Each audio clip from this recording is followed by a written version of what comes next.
Baik, Baik, Pak. Assalamualaikum warahmatullahi wabarakatuh. Selamat bertemu kita Salam. pada mata kuliah Rekayasa Pengetahuan. Semester lalu, mata kuliah ini namanya bukan semester lalu ya, di kurikulum yang lalu, mata kuliah ini namanya Knowledge Management. Mata kuliah yang sama pada kurikulum kita sekarang, nah ini dia, namanya sekarang Rekayasa Pengetahuan. Nah, penting dibahas di sini tentang kata kuncinya adalah pengetahuan. Pengetahuan itu apa? Kenapa ada istilah pengetahuan? Nah, pengetahuan itu bahasa Inggrisnya adalah knowledge. Knowledge. Nah, kata-kata pengetahuan itu berasal dari kata informasi. Anda tahu informasi adalah secara teknologinya itu milik kita. Makanya namanya teknologi informasi atau sistem informasi. Nah, knowledge berkaitan dengan informasi. Ya, kaitannya urutannya seperti ini. Ada informasi dulu baru ada knowledge. Berarti nanti istilah knowledge, istilah pengetahuan berkaitan dengan istilah informasi. Nah, yang berikutnya, sebelumnya ada istilah data. Istilah data. Nah, data itu ada kaitannya sama informasi. Data itu kan ada kaitan sama informasi. Bahwa Anda sudah tahu, informasi itu syaratnya adalah ada datanya. Informasi itu kan syaratnya ada datanya. Jadi ada data diolah ke bentuk atau ke format yang bisa dipahami disebut informasi. Nah, sekumpulan informasi yang saling berkaitan, itulah dia knowledge. Itulah dia pengetahuan. Nah, sekali lagi ya, jadi ada data, ada informasi, ada knowledge. Nah, data yang diubah bentuknya ke bentuk yang lebih bermakna, itulah yang disebut dengan informasi. Jadi data adalah yang diolah menjadi bentuk yang lebih bermakna, ya, yang lebih berguna, yang lebih mudah dipahami. Nah, itu namanya informasi. Jadi data diolah menjadi informasi. Nah, informasi yang saling berkaitan, ya, sejumlah informasi yang saling berkaitan, itu namanya knowledge. Ya. Itu namanya knowledge. Informasi yang saling berkaitan itu namanya knowledge. Itulah namanya knowledge. Jadi Anda lihat ini ketiga-tiganya ini berkaitan. Ya, sehingga kalau ditanya pengetahuan itu apa? Pengetahuan itu adalah informasi, sejumlah informasi yang saling berkaitan. Nah, sementara informasi itu kan teknologinya kita, ya, teknologi informasi milik kita, gitu. Atau secara sistem dia adalah sistem informasi. Nah, sedangkan data itu bahan mentahnya informasi. Kalau di dalam orang-orang bengkel bilang spare part-nya itu data, digabung-gabungkan nanti diolah dia jadi informasi, jadi bentuk yang berguna. Jadi data itu sebenarnya orang lain menyebutnya bahan mentah. Bahan mentah kalau di dapur itu bahan-bahan bahan-bahan di dapur diolah jadi sebuah lauk. Nah, lauk itu kalau di dalam kita itulah dia jadi informasi ke bentuk yang sudah bisa digunakan atau dimanfaatkan. Itulah informasi. Nah, di era kita ini informasi kan banyak sekali yang saling berkaitan satu sama lain. Informasi ini ada kaitannya sama ini ada kaitannya sama ini. Nah, keterkaitan itulah nanti namanya knowledge atau pengetahuan. Oke, sampai di situ saya menceritakan tentang definisi. Itulah definisi dari knowledge, yang rekayasa. Kita mau merekayasa pengetahuan, kita harus tahu dulu terminologinya. Terminologinya knowledge itu apa? Jadi dalam hal ini terminologi kita adalah tetap di dalam kerangka kita, ya, ilmu komputer, bahwa knowledge itu kaitannya ke informasi, informasi itu ke data. Atau kalau kita dari awal, data, informasi, knowledge. Pada data muncullah istilah pengolahan data. Pada data juga muncullah istilah basis data. Kita harus tahu ya. Nah, pada informasi muncullah istilah sistem informasi. Atau sekarang yang nama jurusan kita apa? Teknologi informasi. Pada informasi itu muncul istilah sistem informasi atau teknologi informasi. Nah, pada knowledge muncullah istilah knowledge management. Atau kita menerjemahkannya dengan rekayasa pengetahuan. Oke, itu yang definisi dulu ya. Nah, sekarang contoh. Nah, ini ada beberapa pernyataan dan nanti kita bisa olah apakah dia data atau informasi. Misalkan gini. Si A hari ini hadir, si B tidak hadir, si C absen, si D sakit, dan seterusnya. Nah, yang baru saya sebutkan tadi, itu masih namanya data. Itu namanya masih data. Belum informasi itu. Ya, jadi, kalau hari ini si Iko hadir, si Musli hadir. Nah, itu namanya masih data. Tapi kalau ada yang bilang, hari ini yang hadir 30%, yang alfa 80%, nah itu baru namanya informasi. Karena sekumpulan data yang tadi itu diolah menjadi bentuk yang berguna. 80% yang hadir, hanya 3 orang yang hadir, nah, itu informasi. Itu informasi. Kalau persatuan satu itu namanya data.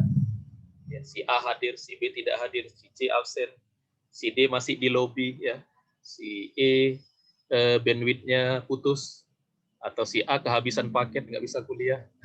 Kalau sekarang begitu ya. Kalau dulu kehabisan minyak, kehabisan BBM, motornya nggak bisa ini, motornya rusak. Kalau sekarang kehabisan paket data atau komputernya rusak atau komputernya berebut sama adiknya atau handphonenya hang, nah, sekarang begitu ya. Alasan-alasannya sekarang udah beda. Ini udah berapa yang hadir ya? Masih 3 tadi. Oh iya, ini maaf, banyak yang mau masuk tapi nggak dimasuk-masukin sama hostnya, Pak. Iya, Banyak yang masuk. sebenarnya bukan nggak dimasukin sama Zoom-nya, kalau udah lebih dari 20 menit nggak bisa lagi. Kita juga nggak tahu itu apa ada rule seperti itu di Zoom. Berarti makanya kita buat aturan ketat, nggak boleh terlambat 20 menit. Karena kita baru tahu seperti itu itunya di Zoom. Hostnya juga bingung itu. Karena dia klik nggak mau masuk. Gitu, bukan karena yang nggak mau masukin bukan dia. Karena berarti kita masuknya harus setengah jam sebelumnya, ya, Pak? setengah jam sebelum. Paling setelah dibuka itu 20 menit setelah dibuka kelasnya, setelah kita masuk ke dalam kelas-kelas ini. Habis itu kita beberapa kali kita coba 20 menit itu langsung hang deh, nggak bisa lagi nambah orang gitu. Itu nggak tahu kita. Padahal di dalam petunjuk Zoom nggak ada penjelasan begitu. Nggak jelas juga ininya apanya. Karena kan breakout room ini kan baru ini fitur baru dikenal juga ya. Jadi masih agak aneh ini fitur dia yang nambah-nambah orang itu ya. Oke ya, kita lanjut dulu ya. Nah, kalau ada yang bilang semester ini rata-rata mahasiswa hadirnya 85%, nah itu namanya informasi, bukan data. Kenapa? Datanya apa? Datanya ini. Datanya kehadiran per mahasiswa, itu namanya data. Kemudian kehadiran paling tinggi saat UTS dan UAS. Nah, itu juga informasi. Oh, ternyata mahasiswa kalau pas UTS 100%, pas kuliah 60%, 70%. Itu namanya informasi. Kalau ada yang bilang kehadiran paling minimal adalah setelah UTS. Ya, kalau zaman dulu kan Anda setelah UTS pada hilang tuh. Nah, misalkan ada yang data seperti itu namanya informasi. Karena itu sudah merupakan hasil olahan. Nah, kalau ada yang bilang yang hadir 75%, yang alfa 5%, yang izin 10%, yang sakit 10%, itu informasi. Jadi kalau Anda lihat ini, yang informasi-informasi ini semuanya diolah. Diolah dari mana? Dari data. Dari data ya, diolah dari data. Nah, terus Pak, yang knowledge itu mana? Apa yang dimaksud dengan knowledge? Karena dari berapa contoh ini? 1, 2, 3, 5. Nah, dari 6 contoh ini belum ada knowledge. Masih data dengan informasi. Belum ada knowledge-nya. Belum ada knowledge-nya. Iris. Oh. Ya, gitu. Oke ya, nah baru kita masuk ke knowledge. Knowledge itu apa? Nah, sebelum kita bicara knowledge itu apa? Ya, tadi udah saya sebut di sini ya. Knowledge adalah sejumlah informasi yang saling berkaitan, yang membentuk informasi yang baru. Itu namanya knowledge. Karena kan knowledge berasal dari informasi kan. Jadi sejumlah informasi yang saling berkaitan, yang membentuk informasi baru. Nah, itu namanya knowledge. Jadi ada banyak informasi. Itu namanya knowledge. Oke, nah nanti kita bahas lagi tentang ini. Contohnya kan belum ini ya. Ini Pak, contohnya kalau ini kan jelas ini data, ini informasi. Knowledge itu contohnya apa Pak? Nah, itu nanti kita bahas. Saya bahas dulu jenis pengetahuan. Jenis pengetahuan ada dua, ada tacit, ada eksplisit. Apa itu yang tacit? Tacit itu pengetahuan yang bisa ditulis, bisa direkam, bisa disimpan, bisa diungkapkan, bisa diucapkan. Itu namanya pengetahuan tacit. Salah ya. Yang tidak, tadi saya kata-kata tidaknya lupa. Tacit itu pengetahuan yang tidak dapat diungkapkan, tidak dapat diucapkan, tidak dapat ditulis, berarti nggak bisa direkam, nggak bisa disimpan. Tidak bisa jadi buku. Nah, itu namanya pengetahuan tacit. Nah, pengetahuan eksplisit sebaliknya. Pengetahuan yang dapat diungkapkan, yang dapat ditulis, yang dapat direkam, yang dapat diajarkan. Seperti sekarang ini saya memberikan Anda pengetahuan eksplisit. Karena saya bisa ungkapkan kan? Saya bisa ungkapkan, saya bisa omongin ke Anda, saya bisa ajarkan ke orang lain. Itu namanya pengetahuan eksplisit. Kalau tacitnya pengetahuannya nggak bisa diungkapkan, nggak bisa ditulis. Tapi orang yakin itu dia punya ilmu, punya pengetahuan bisa melakukan itu. Tapi dia untuk menjelaskan kenapa bisa seperti itu, orang itu sendiri nggak bisa mengungkapkannya. Kok kamu bisa begitu? Nggak tahu. Nah, emang ada yang begitu ya? Ada. Ya. Kalau Anda lihat ada orang yang bisa, misalkan dia, ya kebanyakan yang tacit ini karena dia ini ya, karena melakukannya berulang-ulang, sehingga jadi semacam semacam bawaan di dalam diri ya. Jadi refleks ya. Misalkan pemain sirkus, ada bola 3 buah, dia bisa putar-putar pakai 2 tangannya di udara, atau mungkin bolanya bisa 5, bisa 6, bisa 7, bisa banyak ya. Nah, itu kalau ditanya, kok bisa begitu bolanya? Nggak ada yang jatuh. Nah, dia juga nggak bisa ungkapkan. Paling dia bilang ya karena saya udah biasa gitu. Padahal itu pasti dia karena punya pengetahuan. Kok bisa gitu? Ya, kok bisa gitu. Ada juga teknisi, mesin rusak, pas dia perbaiki mesinnya bagus. Kita tanya, Pak, kok Bapak perbaikin yang bagian itu tadi kok mesinnya jadi bagus? Nah, dia jawabnya, saya juga nggak tahu. Cuma kebiasaan aja. Nah, kebiasaan aja kalau saya perbaiki itu dia jadi mau. Nah, gitu. Berarti kan dia sebenarnya punya pengetahuan, tapi dia nggak bisa ungkapkan dengan detail. Kok dia bisa melakukan itu? Itu namanya tacit. Itu namanya tacit. Ya, tacit ini memang pengetahuan yang belum dapat dipercaya, tapi ada. Secara keilmuan, secara ilmiah dia tidak dipercaya, belum diakui ya, tapi ada. Sedangkan eksplisit ini pengetahuan yang sudah diakui secara keilmuan. Karena bisa diungkapkan, bisa ditulis, bisa direkam, bisa dibuat jadi buku. Jadi pengetahuan yang ditulis di buku itu jenis pengetahuan eksplisit. Eksplisit. Jadi yang dua ini harus Anda garis bawah.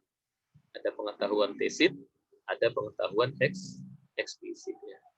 Ada tacit, ada eksplisit. Oke, kita lanjut. Nah, memang kenapa Pak kok kita belajar rekayasa pengetahuan? Kenapa kita belajar rekayasa pengetahuan? Karena sekarang ini pengetahuan itu ya bisa dihasilkan tadi dari mana? Pengetahuan itu dihasilkan dari informasi. Informasi dari mana? Informasi dari data. Berarti kalau kita punya data, kita akan punya pengetahuan. Nah, kenapa ilmu rekayasa pengetahuan ini penting? Karena sekarang ada sebuah fenomena yang disebut dengan big data. Sebuah fenomena. Big data. Artinya apa? Sekarang di kita itu ya tersedia katakanlah di internet data yang banyaknya kalau kita mengucapkan pakai kata-kata sangat banyak saja kurang. Kalau pakai bahasa Inggris kan big data, ada yang nyebut huge data, yang lebih besar lagi ya, hyper data itu kan kayak ini kan. Orang kan bilang besar itu kan macam-macam ya, ada hyper ya, hypermarket ya. Huge ya, huge itu lebih besar lagi. Jadi artinya apa? Data itu sekarang sangat banyak. Ya, sangat banyak di mana di internet. Di internet data itu sangat banyak. Sampai ada orang yang bilang kita itu tenggelam. Saking banyaknya, ibaratnya data di internet itu tsunami. Banyak sekali, sampai kita tenggelam. Tenggelam artinya semestinya data itu bisa kita olah. Jadi apa? Jadi pengetahuan. Karena data yang diolah jadi pengetahuan itu ini nilai gunanya tinggi. Bisa banyak dimanfaatkan. Sayangnya data yang banyak itu belum diolah menjadi pengetahuan. Ya, sayangnya kebanyakan data itu belum diolah menjadi pengetahuan. Padahal yang tiga ini tadi ya, beda data informasi dengan pengetahuan itu bedanya di sini. Ini semestinya ada di sini, ada P nilai ya, P semestinya ada P value. Nah, semestinya ada jadi data itu misalkan nilainya 10. Maksudnya bisa dimanfaatkan itu paling 10. Informasi misalkan 50. Nah, kalau pengetahuan itu bisa nanti 90 atau 95. Jadi nilainya itu lebih tinggi. Nilai kebermanfaatannya lebih tinggi knowledge ini. Berarti sebaiknya data itu bisa kita olah agar dia berubah menjadi pengetahuan. Nah, itulah fungsi dari rekayasa pengetahuan. Ya, dari data diubah menjadi pengetahuan. Data itu dari mana? Dari big data, dari fenomena big data yang ada di sekitar kita, di perusahaan-perusahaan, di instansi, di kantor-kantor. Itu kan penggunaan sistem informasinya kan udah puluhan tahun. Nah, sudah menumpuk itu data di hadisnya. Nah, itu harus diolah menjadi pengetahuan yang bisa digunakan untuk memecahkan masalah yang lain gitu ya, untuk memecahkan masalah efisiensi, masalah mendapatkan metode-metode baru, mengambil keputusan gitu. Itulah nanti gunanya pengetahuan. Nah, jadi sumbernya dari data. Oke. Ya, itulah mata kuliah kita. Ya, mata kuliah kita. Dasar-dasarnya yang paling penting saat ini Anda ini apa? Ada dua dulu ini. Apa ini? Tesit dengan eksplisit. Tesit dengan eksplisit. Ini masukin YouTube Bapak, Pak. Ya. Masukin YouTube Bapak. Ya, nanti ini saya rekam ya. Ini ya. Tesit dengan eksplisit. Nah, semestinya hari ini ya, tapi minggu depan aja lah ya. Karena ini kita kan sebenarnya terlambat satu pertemuan ya. Semestinya nanti ada pembahasan perubahan dari tesit ke eksplisit. Dari eksplisit ke tesit, dari tesit ke tesit, dari eksplisit ke tesit. Ada 4 nanti. Ada 4 ini yang biasanya ada 4 perubahan ini. Saya jangan lupa ya. Ada 4 perubahan namanya ya. Tuh saya lupa kan. Ya. Namanya SEGI ya. Ya, SEGI. Sosialisasi, eksternalisasi. Ini internalisasi. Ya. Jadi saya kasih ke bahan yang